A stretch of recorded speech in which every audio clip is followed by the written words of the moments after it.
1917 has often been praised for its historical accuracy, but the final battle has been scrutinized by experts.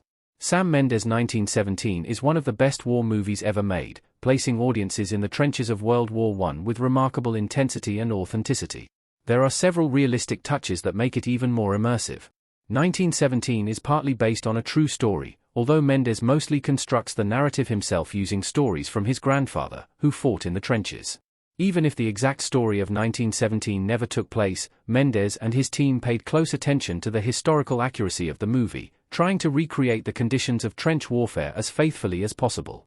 The major inaccuracy in 1917's over-the-top climax.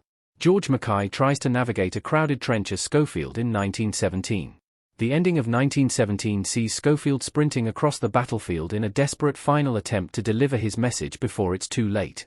It's an emotional finale to a long journey, but this scene isn't the most accurate in terms of the military tactics that are on display. A real World War I assault would have been much more organized.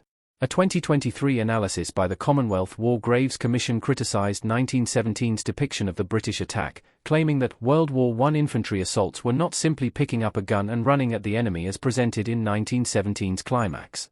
It also remarked on the lack of artillery support, which is another glaring inaccuracy. Although Schofield's climactic run delivers a huge swell of emotion, it shouldn't be seen as historical fact. All war movies handle the truth in different ways, because their primary objective is to tell an engaging story, not to impress experts as if they are historical documents. For the most part, 1917 has things both ways, but a good story trumps logic in the climax. Why 1917 is still an authentic war movie, even if it takes liberties. George Mackay tries to navigate a crowded trench as Schofield in 1917. The same article by the Commonwealth War Graves Commission also praised large parts of 1917, proving that the over-the-top climax is the exception rather than the rule. The depiction of life in the trenches was singled out for praise, as 1917 shows the monotony that many soldiers faced in between bursts of conflict. Sam Mendes worked with historical advisors Andrew Robertshaw and Paul Bidis on 1917, who ensured that the movie's depiction of the conflict and the soldiers was faithful. The article states that, overall, 1917 veers toward historical accuracy. There are some half-truths, exaggerations and blunders, but 1917 is more realistic than most war movies.